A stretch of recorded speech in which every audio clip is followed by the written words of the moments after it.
अस्सलाम वालेकुम जी बच्चों, हम पढ़ेंगे आज इलेक्ट्रिक फील्ड। हमने ये देखा था कूलम लॉ के चैप्टर में कि दो चार्जेस आपस में इंटरेक्शन करते हैं थ्रू फोर्स, लेकिन बाद में जब हमने अपने कॉन्सेप्ट को इन्हांस किया तो फिर हम इस रिज़ल्ट पे पहुँचे कि दो चार्ज आपस में इंटरेक्शन करेंगे थ्रू फील्ड।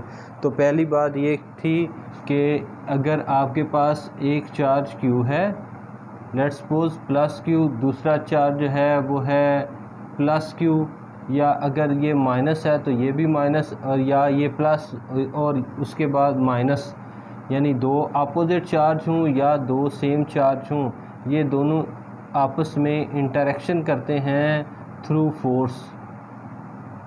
अब ये जो फोर्स है ये एक ख़ास रीजन तक जो है वो अप्लाई होती है।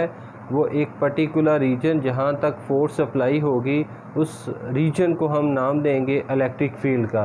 तो अब हमने ये देखना है कि जब दो चार्ज आपस में इंटरेक्शन करेंगे, दो चार्ज की इंटरेक्शन होगी थ्रू फील्ड, और इस फील्ड का जो नाम है वो है इलेक्ट्रिक फील्ड। तो इलेक्ट्रिक फील्ड जो है ये क्या है? इलेक्ट्रिक फील्ड है the space surrounding any electric charge in which the effect of its electrostatic force is experienced is called electric field. तो इलेक्ट्रिक फील्ड क्या है? ये वो स्पेस होगी या वो रीजन होगा जिसमें एक चार्ज किसी दूसरे चार्ज के ऊपर एक फ़ोर्स जो है वो अप्लाई करेगा। तो लेट्स सपोज आप ये कह लो कि हमारे पास एक फ़ैन है। तो अगर हमारे पास एक फ़ैन है तो इस फ़ैन की एक फ़ील्ड होगी, और फ़ैन की फ़ील्ड जो है ये एक ख़ास रीजन तक होगी, और एक ख़ास रीजन तक ये अपना इफ़ेक्ट जो है वो जनरेट करवाएगा। अब अगर आपके पास ये फ़ैन है, इस फ़ैन ने सपोज़ इस रीजन तक एक फ़ील्ड बनाई है, और एक बंदा है, इस बंदे ने इस फ़ैन का इफ़ेक्ट फ़ील करना है, मतलब इस फ़ैन ने इस बंदे के ऊपर कूलनेस का इफ़ेक्ट देना है। कूलनेस का इफ़ेक्ट उस वक़्त अप्लाई होगा इस बंदे के ऊपर जब ये इस फील्ड के अंदर आ जाएगा, या इस फील्ड के रेंज में एक रेंज में आ जाएगा, एक फील्ड में आएगा। तो अब आप देखो कि अगर आपके पास सपोज़ ये डिस्टेंस r है, तो ये आपके पास एक डिस्टेंस r, इस r डिस्टेंस तक एक फील्ड है। अब इस r डिस्टेंस में ये बंदा कहीं पे भी चला जाए तो फ़ैन जो है ये अपना इफ़ेक्ट देगा। इसी तरीके से अगर एक चार्ज है, और चार्ज जो है अगर एक रीजन में है, तो चार्ज जो है एक फील्ड क्रिएट करेगा एक रीजन में। लेट्स सपोज ये आपके पास एक पॉजिटिव चार्ज, तो इस पॉजिटिव चार्ज ने एक रीजन तक एक फील्ड क्रिएट करनी है। इस फील्ड की वजह से इस फील्ड के अंदर जब एक चार्ज आएगा तो उस चार्ज के ऊपर एक फ़ोर्स जो है वो लगेगी। तो ये जो चार्ज फोर्स जनरेट करवा रहा है, इस चार्ज को हम बोलते हैं कि ये हमारा सोर्स चार्ज है। सोर्स चार्ज कौन सा होता है? सोर्स चार्ज ऐसा चार्ज जो फील्ड क्रिएट करेगा और इस फील्ड को एक्सपीरियंस करेगा कोई और चार्ज। तो लेट्स सपोज एक हमारे पास है Q0 चार्ज। अब Q0 चार्ज, इस चार्ज Q के जब तक रीजन में नहीं आएगा, ये Q चार्ज इस Q0 चार्ज के ऊपर कभी भी फोर्स अप्लाई नहीं करेगा। तो फील्ड क्या है? फील्ड ये बाउंड्री है। तो इस बाउंड्री में जब तक इस चार्ज ने नहीं आना, फील्ड का इफ़ेक्ट नहीं होगा। और फील्ड का इफ़ेक्ट क्या होगा कि ये जो चार्ज है ये इस चार्ज के ऊपर इलेक्ट्रोस्टैटिक फ़ोर्स जो है वो अप्लाई करेगा। इलेक्ट्रोस्टैटिक फ़ोर्स जो है ये हमने एक्सपीरियंस करनी है, और इलेक्ट्रोस्टैटिक फ़ोर्स को एक्सपीरियंस करने के लिए जो चार्ज होगा उस चार्ज का नाम है टेस्ट चार्ज। और टेस्ट चार्ज है इसका मैग्नीट्यूड इस सोर्स चार्ज से बहुत ज़्यादा स्मॉल बनाया जाता है। अच्छा जी, अब बेटा अगली बात क्या होगी कि इलेक्ट्रिक फील्ड जो है इसको हम E से डिनोट करते हैं, तो इसको आप लिख लो E, और ये क्या है? ये है फोर्स पर यूनिट चार्ज। तो फोर्स जो है वो वेक्टर क्वांटिटी और चार्ज जो है वो स्केलर क्वांटिटी। और अगर हम यहाँ से यूनिट निकालें तो फोर्स के यूनिट जो है वो है न्यूटन और चार्ज के यूनिट जो है वो है कूलम। तो न्यूटन पर कूलम जो है ये यूनिट आ जाएंगे। नेक्स्ट अगली बात जो है वो हम ये कंसिडर करते हैं, consider a positive charge Q that set up a field surrounding it. तो यहाँ पे मैं एक चार्ज बना लेता हूँ। तो लेट्स सपोज एक प्लस Q चार्ज है। ये जो प्लस Q चार्ज है वो एक रीजन तक एक फील्ड क्रिएट कर रहा है। तो लेट्स सपोज ये हमारे पास रीजन है। Now bring a small test charge Q naught. तो अब हम एक टेस्ट चार्ज Q नॉट जो है वो लेके आएंगे into the vicinity of charge Q charge.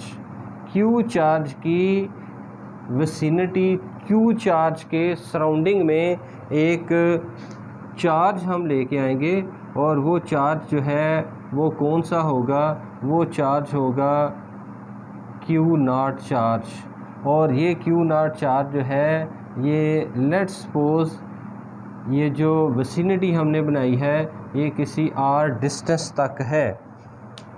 अब होना क्या है, ऐसी स्पेस जिसमें इलेक्ट्रोस्टैटिक फोर्स अप्लाई होगी किसी दूसरे चार्ज के ऊपर, मतलब ये वाला चार्ज इस चार्ज के ऊपर जो कि टेस्ट चार्ज है इसके ऊपर फोर्स अप्लाई करेगा इस रीजन में। तो अगर आपके पास ये पॉजिटिव चार्ज है, ये पॉजिटिव चार्ज, पॉजिटिव और पॉजिटिव जो है वो होगा रिपल्शन। तो फोर्स की डायरेक्शन जो है ये आपके पास आ जाएगी आउटवर्ड सॉरी। तो फोर्स आउटवर्ड है और फोर्स की डायरेक्शन बनाने के लिए हम ड्रा करेंगे एक यूनिट वेक्टर। तो ये आपके पास यूनिट वेक्टर आ गया। अच्छा जी, अब दो चार्ज के दरमियान में अगर डिस्टेंस है तो दो चार्ज के बीच में जो है एक फ़ोर्स होती है। दो चार्ज के बीच में जो फोर्स है उसका नाम क्या है, इलेक्ट्रोस्टैटिक फ़ोर्स। तो इलेक्ट्रोस्टैटिक फ़ोर्स को हम कैलकुलेट करेंगे कूलम्स लॉ से। Now by Coulomb's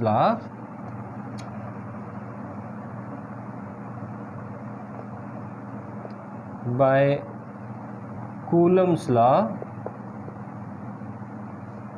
force equal to 1/4 pi epsilon naught. Q1 की जगह आप लिख लो प्लस Q और Q2 की जगह हम लिख लेंगे Q नॉट और divided by are square.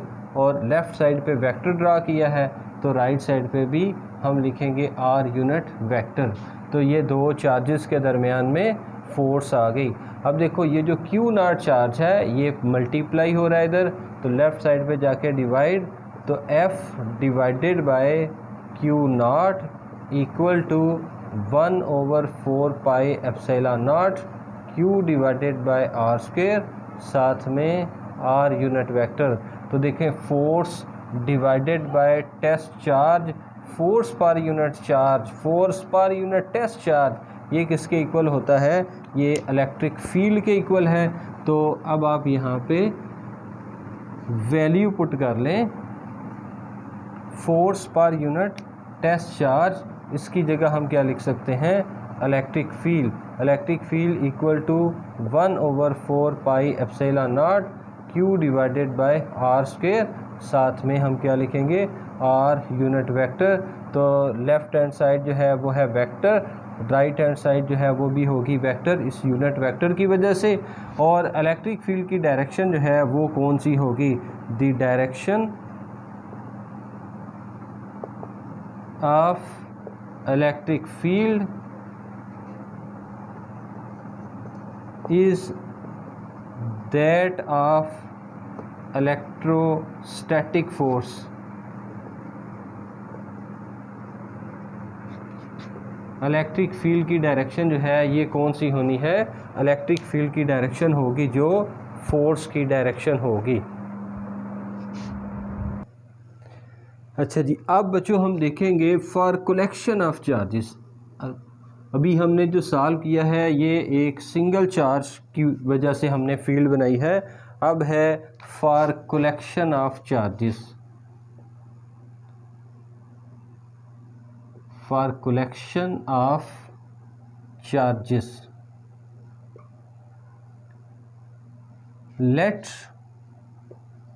Q1 Q2 Q3 up to so on Qn charges are distributed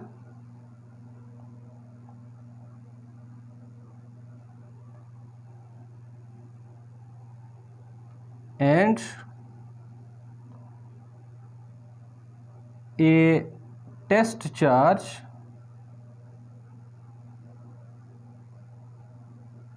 Q0 is at distance R1, R2, R3 up to so on Rn. Then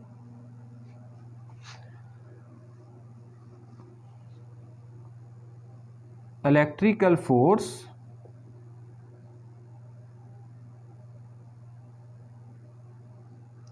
due to these charges is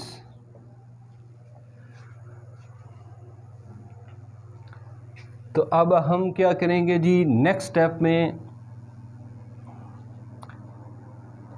charge, पहला charge Q1, फिर अगला charge आप बना लो Q2, फिर उसके बाद जो है सपोज़ कर लेते हैं कि ये चार्ज जो है वो Q3 है, और उसके बाद जो है लेट्स सपोज़ कि ये हमारे पास चार्ज जो है वो Qn है, और यहाँ पे किसी पॉइंट P के ऊपर एक टेस्ट चार्ज रखा हुआ है Q0।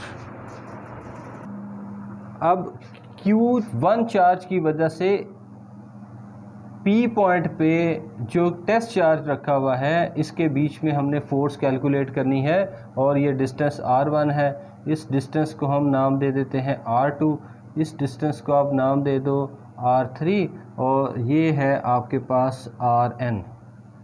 तो नेट फोर्स जो है वो कितनी होगी? अब नेट फोर्स जो है इसको हम लिख लेते हैं F, और ये फोर्स किसके बराबर है? F1 plus F2 plus F3 and so on plus Fn। तो n नंबर ऑफ चार्जेस की वजह से फोर्स हमने लिख ली, टोटल फोर्सेस का कंबाइन सम आ गया। F force equal to F1 क्या बनेगा? अब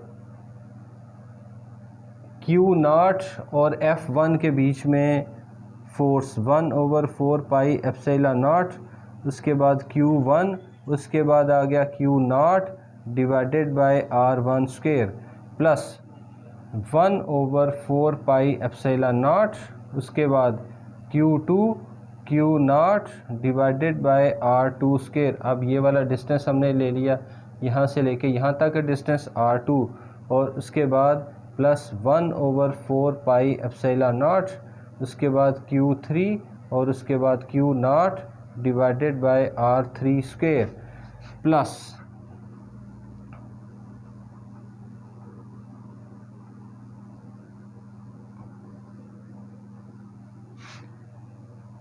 1/4 pi epsilon not Qn Q0 divided by Rn square.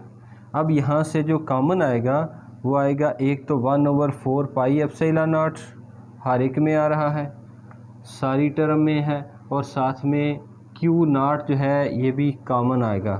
तो Q0 over 4 pi epsilon naught into Q1 divided by R1 square plus Q2 divided by R2 square plus Q3 divided by R3 square up to so on Qn divided by Rn square. तो अब आप देखो left hand side पे force, और इधर आ गया Q0 multiply left side पे जाके divide, F divided by Q naught equal to 1/4 pi epsilon naught. अब आप देखें Q1 R1 स्केयर और Q2 R2 square, Q3 R3 square and so on Qn Rn square, ये सारी वैल्यू ऐड हो रही है। तो जब ऐड हो रही है तो हम इसको लिख सकते हैं सिग्मा, सिग्मा मतलब समीशन, और ये आ जाएगा आपके पास एडिशन। और किस पे एडिशन हो रही है? एक चार्ज पे, Q divided by R square पे।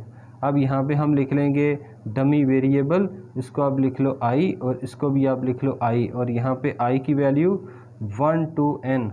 अब क्या होगा, अगर इस I की जगह पे ये I, इस I की जगह पे अगर हम 1 लिखें तो Q1 और R1 स्क्वायर, तो ये आपके पास पहली टर्म आ जाएगी। इस सिग्मा का मतलब हो जाएगा प्लस, फिर 1 के बाद आएगा 2, तो हम लिख लेंगे Q2 और R2 स्क्वायर, सेकंड टर्म आ जाएगी, फिर सिग्मा, इसका मतलब हो गया प्लस। तो अब टू सो ऑन कहाँ तक जाना है? लास्ट पे, तो I की जगह हम लिख लेंगे n, तो Qn और In, ये आपके पास लास्ट टर्म जो है वो आ जाएगी।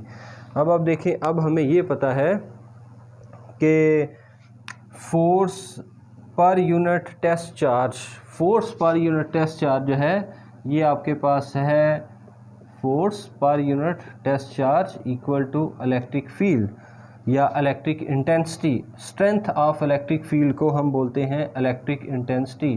तो इस सारे की जगह हम क्या लिख लेंगे? E equal to 1/4 pi epsilon naught, उसके बाद sigma I equal 1 to n QI divided by RI square, which is the strength of electric field in vector form।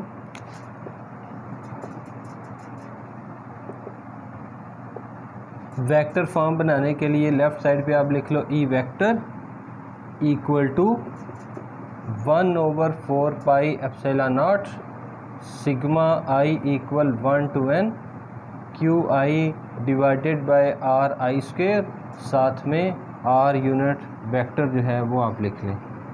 तो ये था जी बच्चों हमारा छोटा सा आर्टिकल। Thank you.